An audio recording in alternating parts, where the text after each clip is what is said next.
Permata TV YouTube Indonesia dengan bangga mempersembahkan sebuah storytelling kekinian abad ini, diangkat dari karya besar Esa Mintarja yang sangat populer di masanya, berlatar belakang kisah tanah Jawa masa lampau, tepatnya di penghujung kejayaan kerajaan tanah Jawa, dengan judul Kisah Api di Bukit Menoreh.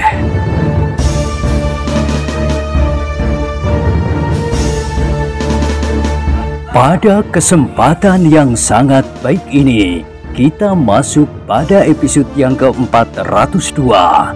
Selamat menikmati.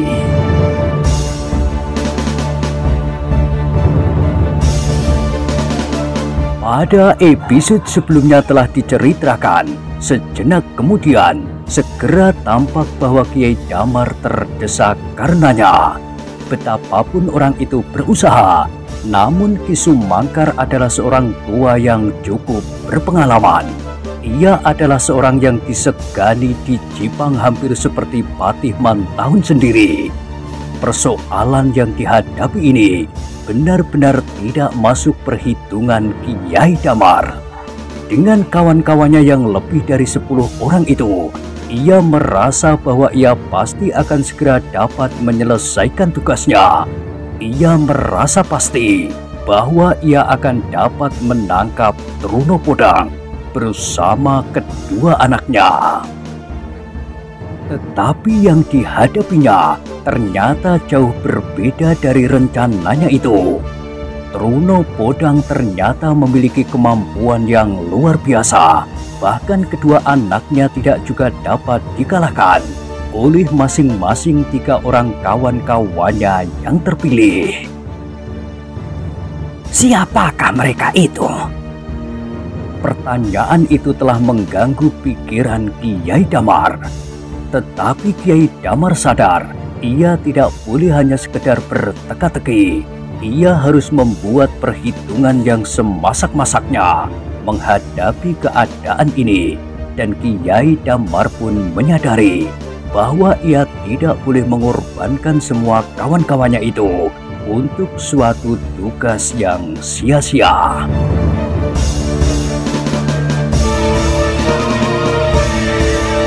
Tetapi Kiai Damar tidak juga dapat meninggalkan mereka hidup-hidup, terutama orang-orang terpenting, karena mereka akan dapat memberikan keterangan tentang keadaan mereka sendiri.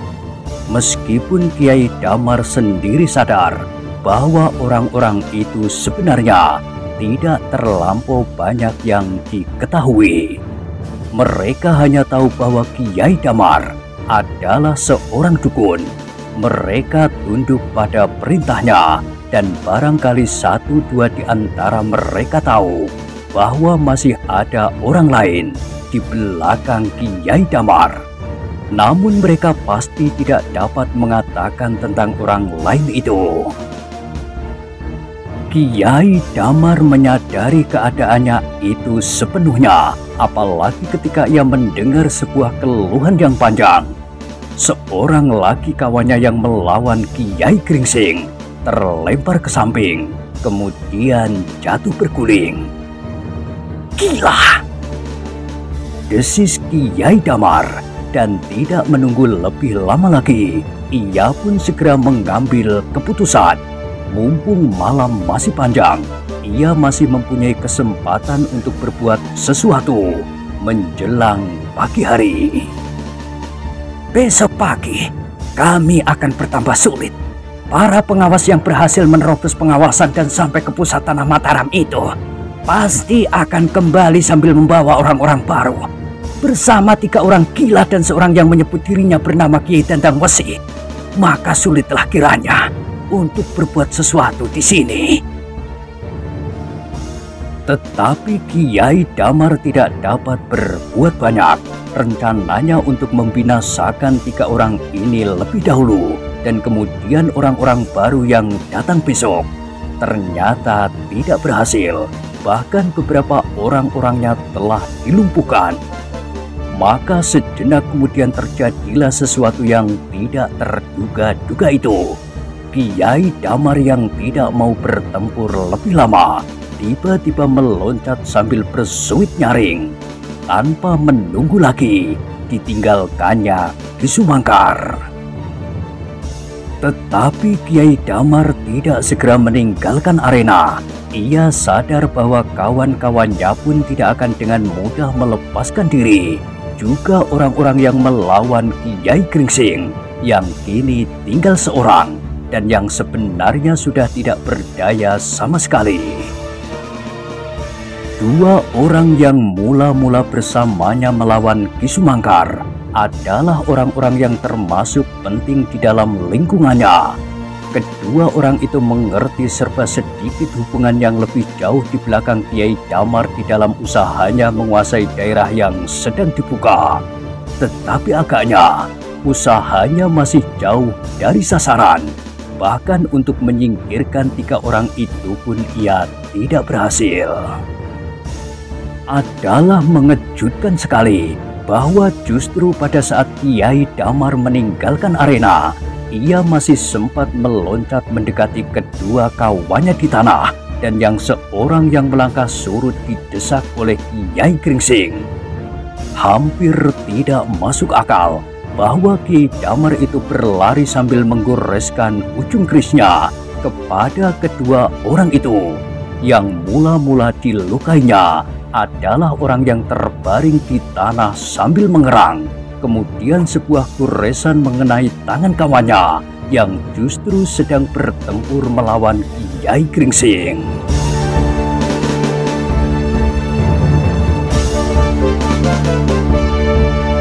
Sementara itu, kawan-kawannya yang lain pun telah mencoba meninggalkan gelanggang.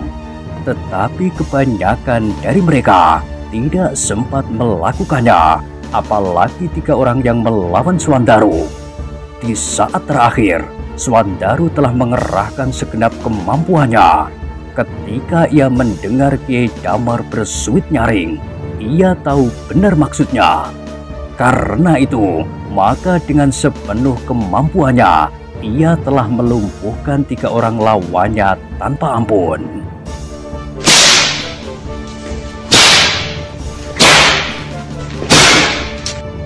Ledakan cambuknya telah mengenai leher, wajah, dan yang seorang yang sudah sempat melangkah lari telah dijerat kakinya dengan ujung cambuk itu, sehingga ia jatuh terjerembab.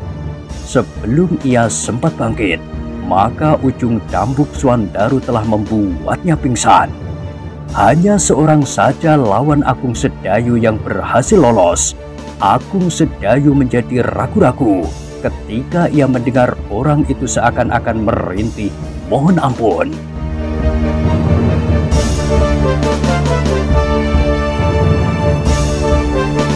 Kalau saja Agung Sedayu tidak dibayangi oleh keragu-raguannya, ia sempat meraih sebutir batu dan melempar punggung orang yang kemudian seakan-akan tenggelam di balik dedaunan. Tetapi tangannya serasa menjadi sangat berat ketika ia mendengar orang itu seakan-akan menangis. Tetapi dua orang lawannya yang lain telah terbaring di tanah, yang seorang pingsan, sedang yang lain merintih. Kesakitan karena lambungnya sobek oleh karah-karah besi cambuk Agung Sedayu. Arena pertempuran itu menjadi hening sejenak. Kiai Gringsing masih dicekam oleh keheranan dan bahkan terkejut melihat Kiai Damar yang dengan keris pusakanya telah melukai kawan-kawannya sendiri, yang dua orang itu. Yang dua orang ini pasti orang-orang penting, berkata Kiai Gringsing di dalam hatinya. Karena itu, sejenak kemudian Kiai Gringsing menyadari betapa pentingnya keterangan dari kedua orang itu kalau ia berhasil menyelamatkannya. Tetapi kedua orang yang telah dilukai oleh Kiai Damar itu bagaikan orang gila. Keduanya sama sekali tidak menyangka bahwa justru Kiai Damar sendirilah yang telah berusaha membunuhnya. Karena itu, terbayang di wajah keduanya perasaan marah, kecewa, penyesalan dan dendam yang bercampur baur, sehingga mereka berteriak-teriak sambil berguling-guling tidak menentu. Meskipun tubuh mereka menjadi lemah dengan cepatnya, namun seakan-akan mereka tidak mau menerima kenyataan itu. "Kiai Damar, tunggu! Tunggu aku!" teriak salah seorang dari mereka sambil meronta-ronta. Sebenarnya ia masih dapat berlari meninggalkan arena kalau mendapat kesempatan. Tetapi menurut perhitungan Kiai Damar, ia pasti tidak akan dapat lepas dari tangan Kiai Gringsing yang menyebut dirinya bernama Truno Bodang itu. Karena itu, sambil berlari meninggalkan arena, ia masih sempat menggoreskan pusakanya. Bagi Kiai Damar, kedua orang yang mengerti tentang keadaannya itu dan beberapa macam persoalan yang menyangkut tentang dirinya lebih baik dimusnahkan apabila memang tidak ada harapan untuk diselamatkan.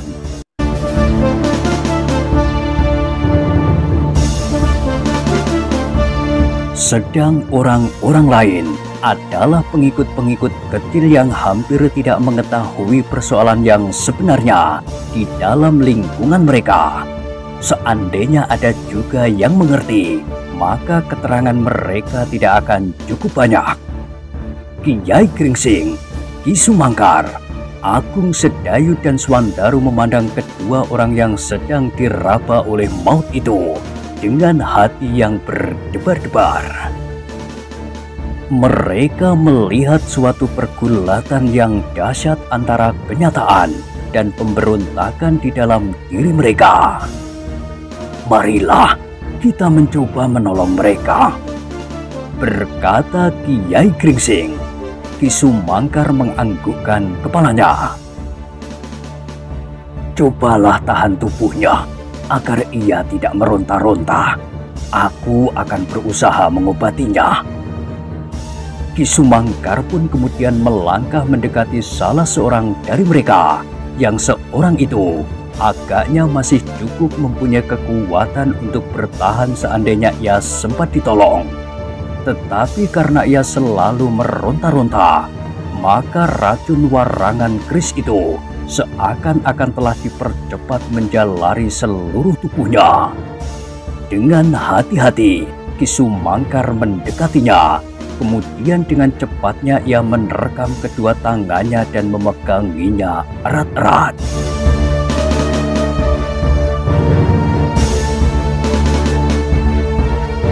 "Inilah lukanya," berkata Ki Sumangkar sambil menahan tubuh orang itu. Tetapi ia masih tetap meronta-ronta. Sambil berteriak ia berusaha untuk melepaskan diri. Tetapi tubuhnya sudah menjadi sangat lemah. Keringat dingin mengalir seperti terperas dari tubuh itu. Dengan tergesa-gesa, Kiai Gringsing mengambil serbuk obat dari bumbung kecilnya. Dengan susah payah ditaburkan serbuk itu di atas luka di tangannya. Namun demikian Kiai Gringsing sudah tidak berpengharapan lagi. Luka itu cukup dalam, sehingga racun yang menyusup ke dalam darah pun dengan cepatnya menjalar ke seluruh tubuh dan mencekam jantung. Kiai Gringsing masih mendengar orang itu berteriak mengumpat, tetapi suaranya yang parau seakan-akan hilang di tenggorokan. Namun semua orang masih sempat mendengar orang itu mencaci maki Kiai Damar yang telah membunuhnya.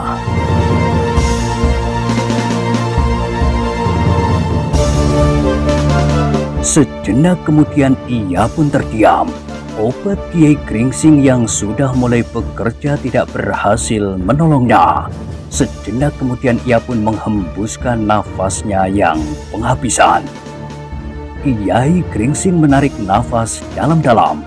Ketika tiba-tiba ia teringat pada orang yang satu lagi, ia pun segera bangkit pula. Tetapi keadaan orang itu agaknya lebih buruk lagi dari kawannya. Sebelum Kiai Gringsing berbuat sesuatu, ia pun telah meninggal pula. Tubuhnya yang memang sudah terlampau lemah, sama sekali tidak mempunyai daya tahan yang cukup untuk menahan arus racun dari lukanya ke seluruh tubuhnya dan menghentikan detak jantungnya.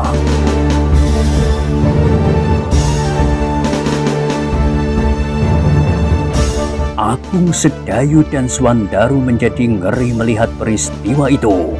Alangkah kejamnya mereka dengan hati yang dingin membunuh kawan-kawan sendiri apabila sudah tidak diperlukan lagi atau dianggap berbahaya bagi mereka. Ki Sumangkar pun menggeleng-gelengkan kepalanya. Perlahan-lahan ia berdesis, "Mengerikan sekali." Kiai Gringsing mengangguk-anggukkan kepalanya. Tanpa disadarinya, ia melangkah mendekati orang-orang lain yang masih terbaring di tanah. Beberapa orang sudah mulai sadar, akan tetapi tubuh mereka terasa sama sekali tidak bertenaga. Dari 12 orang yang datang ke barak itu, 2 di antara mereka sempat melarikan dirinya, yang 2 terbunuh oleh kawannya sendiri, sedang yang lain sudah tidak mempunyai kemampuan lagi untuk berbuat sesuatu. Seorang lawan Swandaru ternyata luka sangat berat dan mengancam jiwanya. Demikian juga seorang lawan Agung Sedayu yang luka di lambung meskipun ia tidak pingsan. Sedang lawan-lawan Kiai Gringsing yang pingsan justru tidak berbahaya bagi jiwa mereka. "Marilah kita bawa mereka ke barak," berkata Kiai Gringsing. Ki Sumangkar menganggukkan kepalanya. Kemudian bertiga bersama Agung Sedayu dan Swandaru, Ki Sumangkar mengusung orang-orang yang terluka. Sedang Kiai Gringsing tetap mengawasi keadaan apabila ada perkembangan baru yang mencemaskan. Satu demi satu mereka diletakkan di serambi, sedang orang-orang yang ada di serambi itu menjadi ketakutan dan menyibak karenanya. "Jangan takut," berkata Agung Sedayu. "Mereka tidak akan berbuat apa-apa."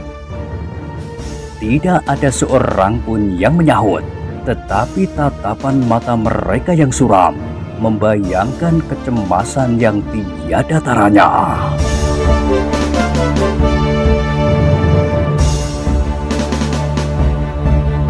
Akhirnya semuanya telah terbaring di serambi barak. Kiai Gringsing pun telah berada di serambi itu pula. Satu demi satu luka mereka mendapat pengobatan, terutama mereka yang luka parah. Orang-orang di serambi barak yang melihat orang-orang itu terbaring diam, perlahan-lahan menjadi agak berani juga mendekat. Bahkan salah seorang dari mereka yang berjongkok di belakang Agung Sedayu bertanya lirih, "Siapakah mereka itu?" Sebelum Agung Sedayu menjawab, Swandaru telah mendahului menyahut, "Coba katakan, siapakah mereka menurut dugaanmu?" Orang itu tidak segera menyahut. Dipandanginya Swandaru yang berwajah bulat itu, meskipun kini agak susut. "Tebaklah." Orang itu ragu-ragu, namun kemudian ia menjawab, "Orang itu adalah korban dari hantu-hantu yang marah itu." "Hei, bukankah ia marah kepada kita di sini?" "Tetapi orang-orang itu dibawanya dari barak-barak yang lain, di tempat yang lain." "Coba terka, kemana mereka? Maksudku, hantu-hantu itu sekarang pergi." Orang itu tidak dapat menjawab. Sementara orang-orang lain yang mendengar pembicaraan itu semuanya memandang Swandaru dengan wajah yang bertanya-tanya. Kemana? Coba terka kemana perginya hantu-hantu itu? Tidak ada seorang pun yang menjawab. Akhirnya Swandaru itu berkata, inilah hantu-hantu itu. Merekalah yang menyebut dirinya hantu-hantu. Mereka pula lah yang sering menakut-nakuti kalian dengan tengkorak yang dilekati kunang-kunang atau kuda yang diberi kerincing di kakinya dan dilekati kunang-kunang pula di bagian-bagian tubuhnya. Sejenak orang-orang di serambi barak itu terpaku diam, namun kemudian salah seorang berkata, tetapi ada di antara kita yang pernah melihat hantu-hantu itu. Swandaru mengerutkan keningnya sejenak. Tiba-tiba ia berlari menghambur ke belakang barak itu. Sejenak kemudian ia kembali sambil membawa sebatang tongkat, dan di ujung tongkat itu ditaruhnya tengkorak yang ditemukannya di belakang barak itu. Inilah hantu itu. Apakah kalian percaya? Bertanya Swandaru kepada mereka. Lihatlah betapa menakutkan hantu-hantu ini. Kemudian mereka berkerudung hitam. Lihat, kain yang tersangkut di leher Ki Sumangkar itu, itulah kerudung hantu-hantu itu. Kami telah terlibat dalam perkelahian melawan hantu-hantu kecil dari alas Mentawai. Ternyata hantu-hantu itu tidak lebih dari orang gila yang mencoba menakut-nakuti kita. Sekarang kalian melihat, apakah hantu-hantu itu benar-benar menakutkan? Hantu-hantu itu sekarang sudah tidak berdaya sama sekali. Beberapa orang saling berpandangan sejenak. Cobalah, sentuhlah kakinya atau tangannya. Kalian akan merasakan bahwa kalian sama sekali tidak bersentuhan dengan hantu-hantu. Tetapi kalian akan merasakan kehangatan kulitnya dan denyut nadinya. Hantu-hantu itu tidak berdarah, dan karena itu tubuhnya sama sekali tidak mempunyai panas sama sekali. Beberapa orang masih tetap ragu-ragu, tetapi seorang yang masih muda merayap maju.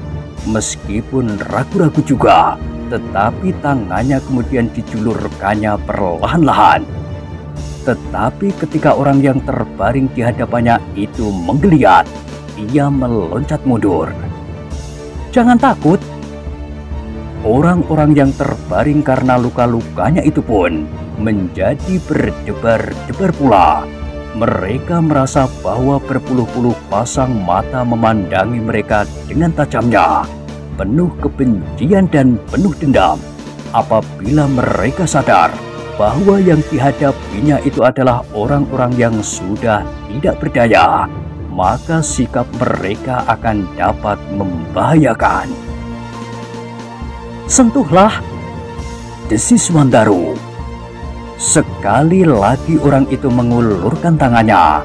Kali ini ia memaksa dirinya sehingga akhirnya ia menyentuh tangan orang yang sedang terbaring karena lukanya. Nah, apa katamu? Orang itu ragu-ragu sejenak. Kemudian sekali lagi ia menyentuhnya. Bahkan kemudian tiba-tiba ia mencekam tangan itu. Dengan serta-merta tangan itu ditariknya sambil menggeram. Jadi kau yang menjadi hantu jadi-jadian itu, Hampir saja orang itu meremas wajah orang yang sedang terluka itu.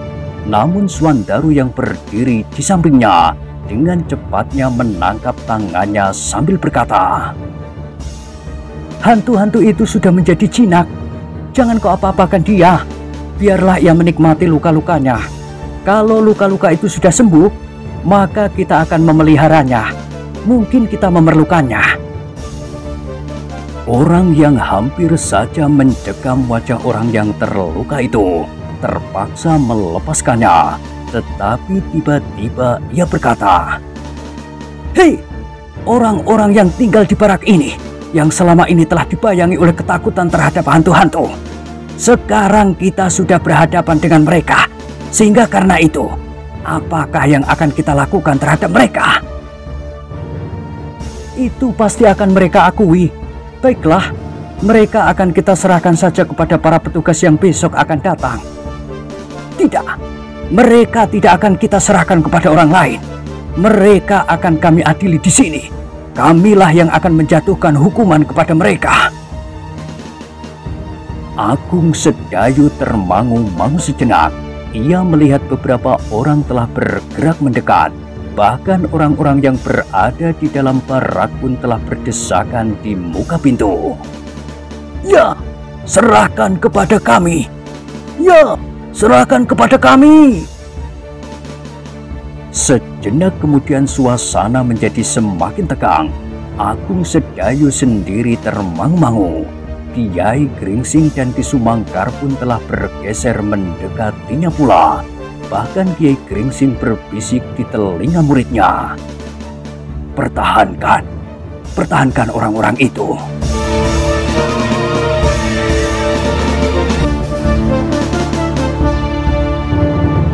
Agung Sedayu menjadi semakin mantap.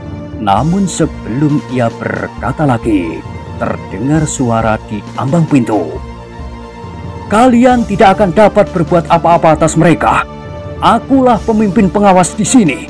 Mereka akan diserahkan kepadaku, dan aku akan menyerahkan mereka kepada atasanku.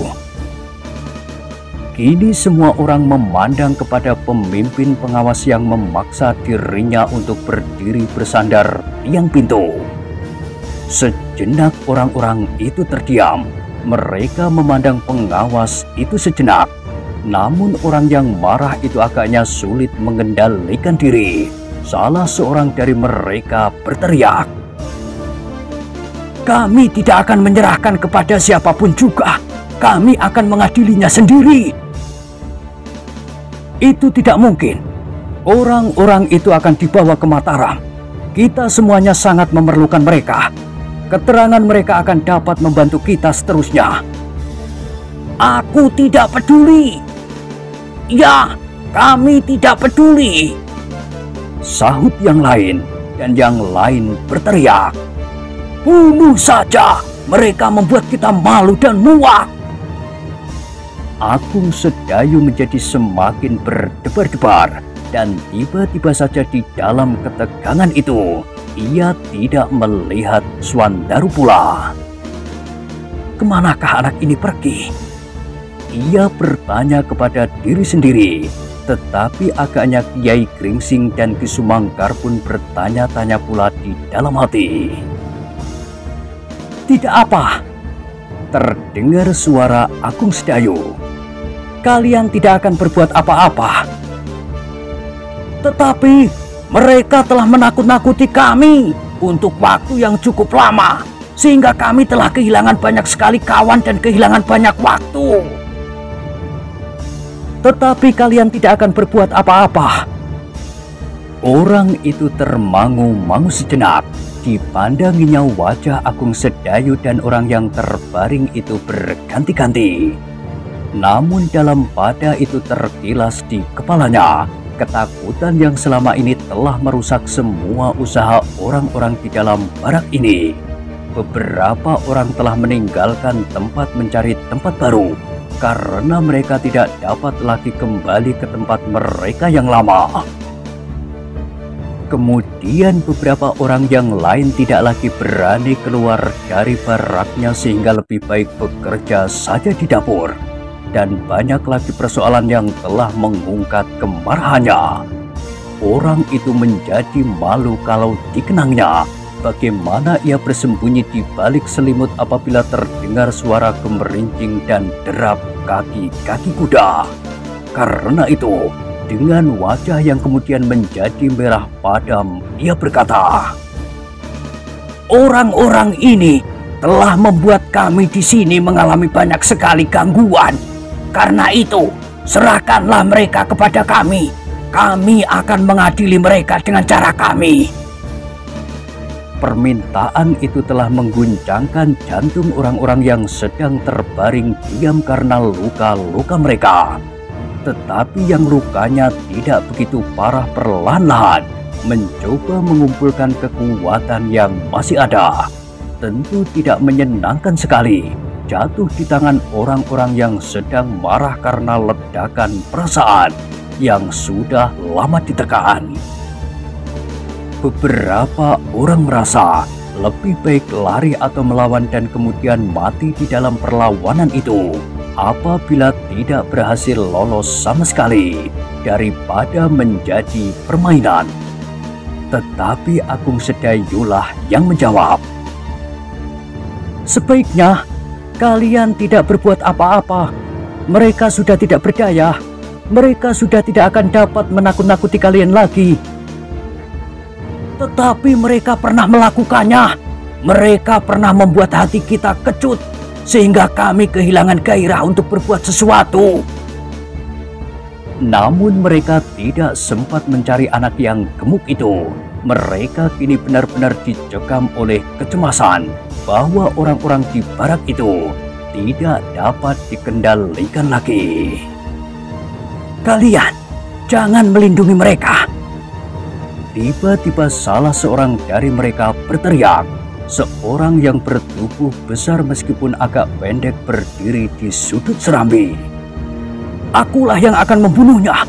Aku telah banyak sekali dikecewakan oleh orang-orang gila itu. Aku sudah meninggalkan gubuk yang sudah aku bangun itu untuk beberapa saat dan tidur berjejal-jejal di sini." "Kenapa kau berbuat begitu?" bertanya Kiai Gringsing tiba-tiba. "Orang-orang itulah yang telah menakut-nakuti kami." "Salahmu sendiri bahwa kau menjadi takut." "Kalau aku tidak takut, mereka akan membunuh aku." "Dan kau,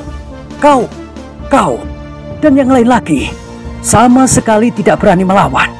Kalian hanya berani bersembunyi, bahkan menyalahkan kami yang dengan susah payah berusaha membongkar kejahatan ini. Sekarang kalian akan memaksa kami menyerahkan mereka kepada kalian." Jawab Agung Sedayu. "Tentu kami tidak akan mau. Misalnya orang berburu, kamilah yang mendapat binatang buruan. Terserah kepada kami apa yang akan kami lakukan." "Tepat," sahut pemimpin pengawas itu. Keadaan menjadi hening sejenak. Meskipun wajah-wajah menjadi semakin tegang, namun sejenak kemudian meledaklah perasaan yang selama ini tertekan. "Kami tidak peduli. Kami memerlukan mereka. Kami akan mencincang mereka di halaman. Siapa yang melindungi akan kami sertakan pula. Akan kami cincang pula di antara mereka di halaman. Ya, ambil saja dengan paksa. Bunuh saja." Agung Sedayu menjadi bingung.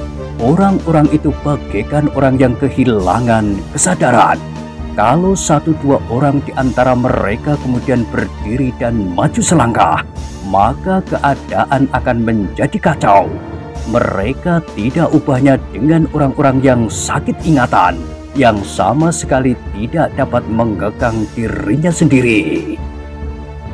Dalam keadaan yang demikian, di dalam lingkungan orang banyak, seseorang akan dapat kehilangan dirinya sendiri. Seseorang akan dapat berbuat seperti yang dilakukan oleh orang-orang yang ada di sekitarnya tanpa memikirkan akibatnya.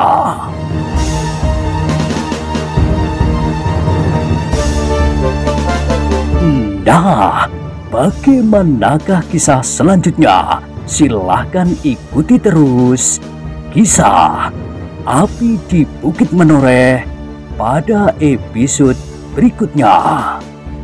Sampai jumpa.